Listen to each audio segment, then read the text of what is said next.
Hello again, everyone, and welcome to our 11:30 parallel session. I'm delighted to be joined today by two Katies, Katie Dallison and Katie Stripe, who join us from Imperial College for their presentation, BYOP. Love a good acronym. BYOP, Bring Your Own Portfolio, What to Do When You Have No or Many Institutional Portfolio Tools. So without further ado, I'm going to hand over to Katie and Katie. Enjoy the session.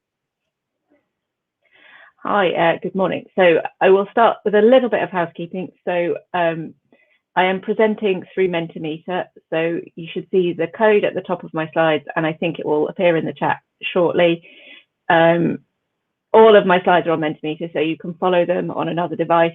There will be points where I ask you to contribute. You should see little icons in the bottom corner. So if I am speaking, it will be a heart. If Katie is speaking, it will be a cat. Just give us some love. It makes us feel better, you know. Thumbs up if you think we're interesting. Thumbs down if you can't hear us, or you know, if you think we're boring. And the questions in the chat, please. Also, Katie has warned me this morning that she's having internet issues. So if I start waffling like I don't know what I'm talking about, it's because they're her slides and I don't know what I'm talking about. So this is us. If you have any sensible questions, please direct them to Erin Simpson, the project manager. But generally, we are more than happy to talk about any and all aspects of our project. So we're going to talk to you today about portfolios and the different options that are available for using them, sharing them, etc. with students. So we'll look a little bit at what a portfolio is, our problem with portfolios and our context surrounding it, and the solution or something resembling a solution that we have found to deal with it, and then maybe a little bit about what comes next. So my first question to you is, what is a portfolio? You should see this on Mentimeter. I will read them to you though, because I am conscious that they're quite small on screen. So is a portfolio a collection of work to be assessed, a demonstration of learning, a personal collection of learning assets, a way of achieving professional recognition, an exhibition of work, a skills audit, or something else?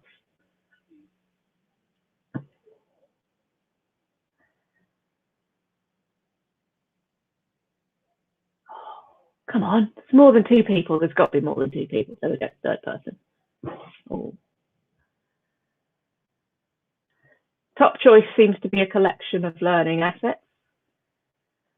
Given an audience of CMALT holders, I would have expected a little bit more love for the way of achieving professional recognition, but there you go.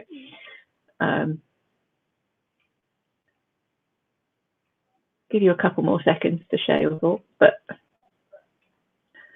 a skills audit, Katie, that was your vote, was a skills audit. No love for that, I'm afraid. Okay, so as I think we can see from your answers, portfolios are everywhere. You know, we use them for our students. We do use them for our own professional development. And of course, most of us will have a CMALT portfolio and probably a HEA portfolio as well.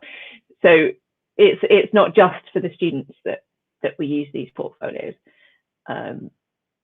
So my next question is, does your institution have a defined portfolio tool?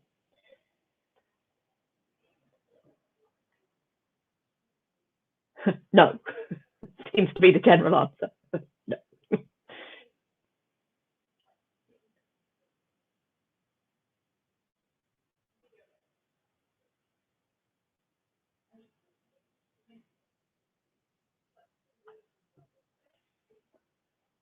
Oh, quite a lot of you seem to have institutional tools.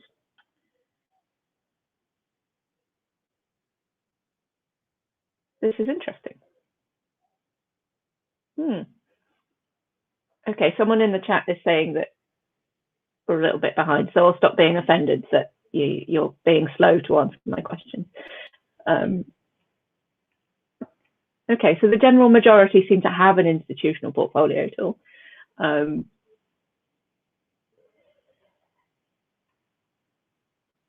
I don't really have time in this session to ask you what they are, but I did a little bit of research when we were starting to prepare for this presentation, and I found a lot. And there are a lot of options for different tools available for student portfolios. Some of them are specific portfolio tools. Some of them are, basically a WordPress or a website builder. So that kind of leads us on to our major problem, which I will now hand over to Katie for. Cheers, Katie. So before we start, I'd just let you know I'm Katie Dallison. Stripey didn't introduce herself. I am it's okay. She was doing lots of other things. I'm a careers consultant at Imperial. So I'm not a learning technologist. However, I have been thrown together with the wonderful Katie Stripe, who is a learning technologist, and this has introduced me to this wonderful world of design and learning technology, and I'm very much enjoying navigating it. And I'm just going to say hello to Peter. I'm a Kiwi, not an Australian. Sorry about that, but well done for joining us at 10:30 at night. That's super. So I guess what our problem was at Imperial is there wasn't one portfolio. There were just hundreds, and we could just choose what we wanted to use or didn't want to use. And it was a bit confusing, well, from my end as quite new to the learning design side of things, when Stripes was giving me different options, and I was sort of like, but none of them quite fitted what we were after. And what we were trying to achieve and what we needed the portfolio for wasn't something that was necessarily going to fit into what else was out there. And the reason this is because we've been put together on a project, we'd actually bidded for the funding and managed to get this to create an online learning tool which is called Attributes and Aspirations. And the idea was that our students, particularly our master's students, weren't getting enough careers support. They weren't getting enough instruction on transferable skills, or not instruction, but the ability to develop those transferable skills. So we were working with academics, we were working with employers, we were working with all these different people to try and pull together some content that was actually going to support our master students, firstly at being better students, but also helping them in that 1 year program. So in the UK, so we've got a bit of an international audience. In the UK, we have a 1 year master's program. And it isn't really enough time to sort out your career if you haven't got an idea of what you want your career to be when you come in. So a lot of the content around careers support wasn't able to get into the curriculum because they were too busy learning about all the stuff they needed for their masters. So our students needed this extra support. They needed it in a way they could access it when they sort of got to that, I'm going to say desperation point, or when they realized they needed it, which wasn't always when I thought they needed it. And we needed to have the careers support alongside developing transferable skills like, I remember having a conversation with an academic who basically said, we get them to do group work and we ask them to do lots of reflection. And I said, do you teach them how to reflect? Do you teach them how to work in a group? And they were sort of like, oh, no, not really. They should know that. And when you actually speak to the students, they don't really know that. So what we wanted to do was put together this course and try and blend together this idea of transferable skills and careers and give them something that they could use going forward in their life, but also something that's going to be really handy when they're a master's student. And we needed that to make sense. So we put together this course based on these 3 pillars, which focus on this idea of, you need to reflect. Actually, for careers stuff, you need to network, which I know everyone always shies away from whenever I say the word network. We teach the students how to network. I get lots of requests for academics to use that course. But then we wanted to bring it all together in a portfolio style element. And I'd already created a thing called Plan Me, which is to help students plan that career, or at least understand it and put some structure in it. That's always been my problem as a careers consultant. I was always struggling with career planning because there's no structure in it. So we found, I designed this plan called Plan Me, It was going to be called Project Me. That's already been trademarked somewhere else. And we'll pop a link up in the chat so people can sort of better understand it. But basically, it works really well in the form of a portfolio where you're looking at, here's the things you're trying to decide between, and to decide between them, you need to do these things basically to get to a point where you know enough information to make that decision, or when you've got enough evidence around the skills that you're developing. So we decided that we would implement Plan Me as kind of one of the foundations, but also use it as a structure to build the portfolio around before we went out and tried to find a portfolio that would work. So that's kind of what we were looking at to make that structure and to create those things. Stripes, do you want to move to the next slide? Which is you. So obviously, reflection is kind of key to the course we've developed, and we embedded it in throughout the course. So it is a completely online course, and it's got interactive elements throughout it. But one of the keys to every unit has at least one point where we ask them to write something in their Plan Me or their reflective portfolio. So it is very much throughout the course, which of course means we have to give them some idea, some suggestion of how we do that. And as Katie said, we don't have an institutional portfolio tool. I've seen some chat in the comments about Blackboard, and yes, I mean we could use Blackboard. We could use one of the other portfolio tools that are available across college, but none of them really fitted with what we wanted to do. So ultimately we decided not to do any of those things. So we start the course basically by saying, this is your professional portfolio. We hope that it will be useful for you during your studies, and once you've left, once you move into a PhD or a career or whatever's next. So pick something that works for you. And we gave them some options. We have pretend students in our course that kind of navigate things for the students. So each of our archetypal avatar students, we have whole presentations on this if you want more information on them. Each of those pretend students has their own Plan Me, and we built them and developed them in different tools.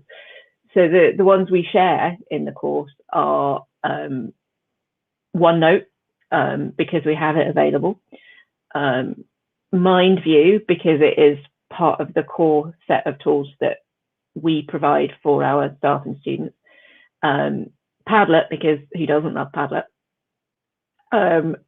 Google Drive as a kind of more generic, if you just want to stuff some documents in a place, why not use Google Drive. Other mobile phone applications are available, and of course simple paper and pen, because some people, me included, like to write things on paper and scroll things, and ultimately the idea of the portfolio is to collect things which are going to be useful for you, which you can go back and reflect on and which you can use. So our solution was very simply, there is no solution. So we decided not to try and force it on students, give them some options. And, we're well aware that students may find other things, other tools that they might want to use, and that's fine. As a learning technologist, I understand that this isn't necessarily the best solution across the board, but much as with the bring your own device kind of that happened over the last 5 years, I think that there is now too much choice for us to ethically be able to say, well, we've picked this one because we like it, so you have to use it. And there are, of course, other, the engineering, Katie helped me with the engineering things in their portfolios. So as we rolled it out, we started out with medical, so the medicine faculty, which Stripey knows really well. So, and they don't have their portfolio, but engineering do have elements of portfolio, because they are obviously creating a portfolio to be able to get professional accreditation. Some of the doctors that we might be rolling this out to will also have their e-learning portfolio that that they've got, that they need to get revalidated every year. So we didn't want to pick one that was then going to be embedded into the course that wasn't going to work for the various different students. So a big part of AA is that it's tailored for each student, and we do that using our avatars and our mock students. But it also meant that we needed the flexibility for students to be able to choose what was going to work for them, or for their departments to choose what was going to work for them, which I know kind of goes against exactly what Katie Stripe said, but some of them are going to need that that flexibility for professional reasons. This is typical of the departments. I tell them the right thing to do and they ignore me. Happens all the time. Back to you, Dallison. So at the moment, we have ethics approval to do further research into our course and how students are receiving it. Unfortunately, due to COVID, we have not been able to activate that because we've not been able to hire PhD students to do our data collection. However, we have got quite a lot of qualitative evidence that's come back from students, and much of that focuses on how they enjoy the flexibility within AA.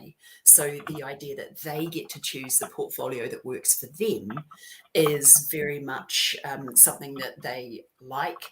They can then reflect and add their reflections as they make sense. They can alter everything as they need to. And so our student response has been pretty overwhelmingly positive. Obviously, we want to look into this, but we've been collecting feedback as we go along, and much of the feedback is based on the kind of underpinning elements of that Plan Me, as well as some of the interactive bits. But all of them seem to be very positive around being able to do it for themselves, and also means that it's not tied to their university login, which is another thing they quite liked, actually. It was interesting. We didn't expect that, but they quite liked that it sat in a different place to all of their kind of university work, because it meant that it was theirs. They didn't need to worry about it disappearing when they finish university. They can take it all with them.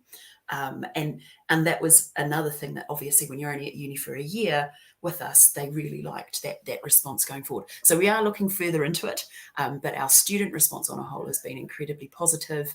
There hasn't been any confusion, so I was a bit worried, are we giving them too many options? But actually by giving our avatars an example of each different portfolio, it's actually meant that they've got those things to see examples to play with, if you like. So that doesn't seem to have been a problem so far. We will continue to monitor.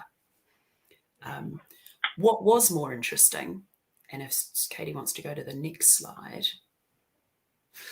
was actually the feedback. So you do know what I put in the slide. I did, wow. yeah, I had a quick look. Usually I just talk, sorry. But what was actually really interesting, bearing in mind that it's a course that's related to employment afterwards and PhDs moving forward, basically, was I've talked about this to lots of different employers that take on our master's students, and they really like the idea that the student gets to choose the various, make their own decisions around these sorts of things, because it's actually very reflective of what they're going to have to do when they move into a job, or when they take on a PhD. So this idea that what we're trying to do in the course, actually we've been able to make that part of the infrastructure of the course as well, in that sense that, you know, everything is reflecting what you're going to have to do when you become kind of a grown-up, which was a comment that one of our students gave us. Actually, it was the same student that kind of said, oh, it helped me figure out I didn't want to do a PhD, which was terrifying at the time, but very, very glad that I found that out then, as opposed to when I did a PhD. So in terms of that employer context, they're quite liking the idea that students have got this flipped approach, and actually being able to see that students are able to choose and defend the options that they're making is generally part of an interview process anyway. So we've seen students using these examples within interviews too. So we're continuing to gather this information. We've only run the course for one full cycle, and we're in the middle of our second cycle, which we've introduced employers, the engineering and our Faculty of Natural Science version goes live on the 4th of January.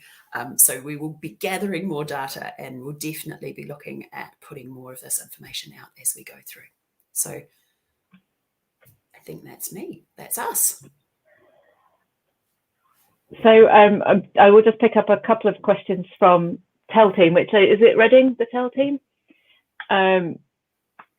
So one of the questions, are all of your options tools that we have licenses for, i.e. checked by the IT team? No. OneNote obviously is a core tool. Our MindView is part of a core package.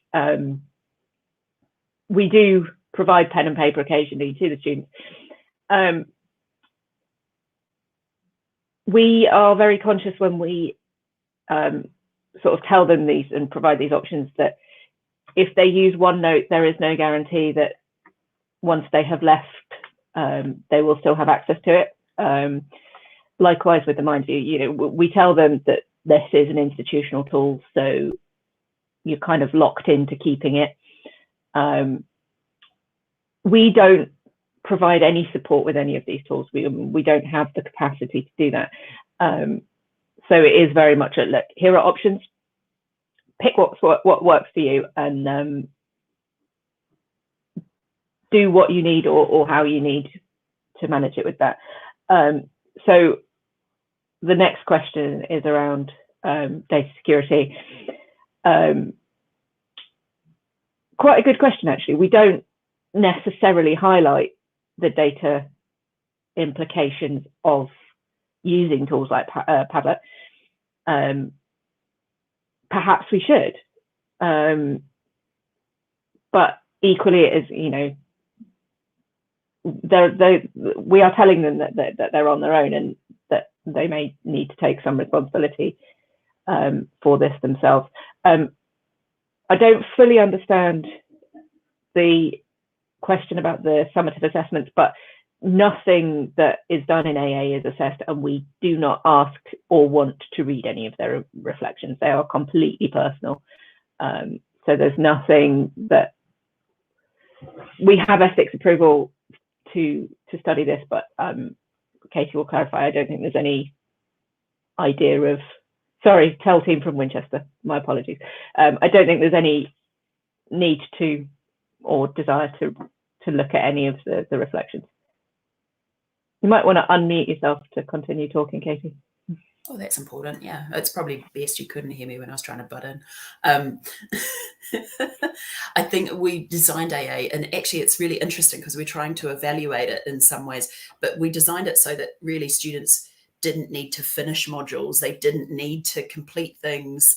They could do it in, none of it was assessed. So it was completely up to them as to how they engaged in it, which means that actually in terms of those traditional evaluation methods of completion and kind of engagement, I mean, we can't see how many of them use their portfolios for the reflection. It's completely theirs. So we're now struggling a little bit on how do we evaluate it, and we're having to create new ways of evaluating it in some ways, because it's designed to not be evaluated in those normal ways, which is probably another question that we haven't been asked, so I will not try and answer it right now. I'm just looking at Neil's. I'm just looking at Neil's comment there about do the students struggle with making a decision of which tools to pick? We've not heard of the students struggling. It doesn't mean they don't. We've not had any feedback on that. So we have got some focus groups. We'll be running some focus groups, and we're going to ask some of these more specific questions to them in this follow-up focus group. So our first focus group was more general, but this one we'll look at. I've spoken to quite a few students who are using AA, And they all seem to be using slightly different tools. And very surprisingly, I've spoken to probably 5 in one-to-one appointments. So I work with the general career service as well.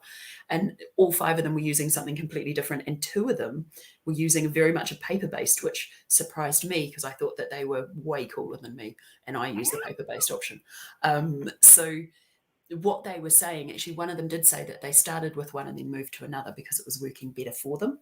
So clearly, I guess, the nice thing is that there's that copy and paste option, so they can wriggle around between them if they choose.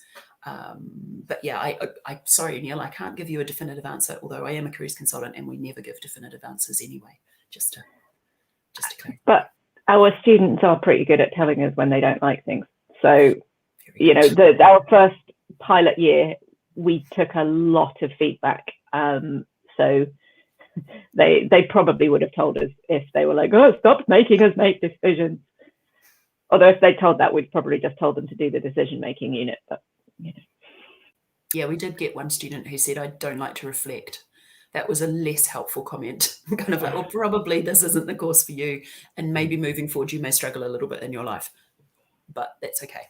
It was good to get every comment that we got.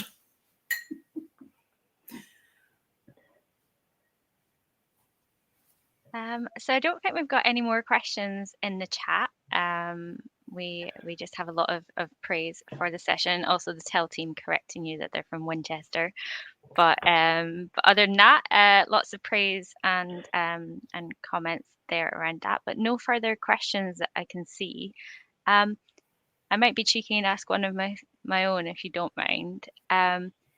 Did you notice much of a difference in what tools the students preferred over what the staff preferred? Did you find there was a bit of a conflict there over ones that were easy for staff but maybe not so easy for students? I think that, how to say this diplomatically, with our staff, assuming our staff have any kind of preference over technology is bold. So we have institutional tools which are universally disliked by staff and students. So I think the staff probably like the fact that we're putting the responsibility on somebody else so they don't have to think about it, would be my hunch, but that is entirely supposition. Yeah, I would agree with that. I think that so the fact that AA was developed when the move to online because of COVID happened. So we were in our first full year, we'd run a pilot. The staff were incredibly happy that they had something that they could use straight away, which kind of tells you how advanced some of the imperial teaching methods were in that dual zone. And I think that most universities, to be fair, had a similar situation. But what we did find was that a lot of the staff were very much more interested in AA as soon as we had to move online. And actually some of our units have been used in curriculum because they were there, they were ready to go. So things like our critical learning and things like that. So yeah, I would agree with Katie that probably they're not so bothered as long as they don't have to really fully understand it. But actually, it is and we alluded to it earlier with particularly the engineering departments, that there is a certain amount of departmental pressure to pick one, and they ask us for help, and we're like, sorry, we can't pick one. But we also discuss it with them to help them to understand why we can't pick one. So that's great. It was a very diplomatic answer. Thank you. So I guess all that's left for me to say is, first of all, fantastic hat, Katie. Love it. Feeling very underdressed now.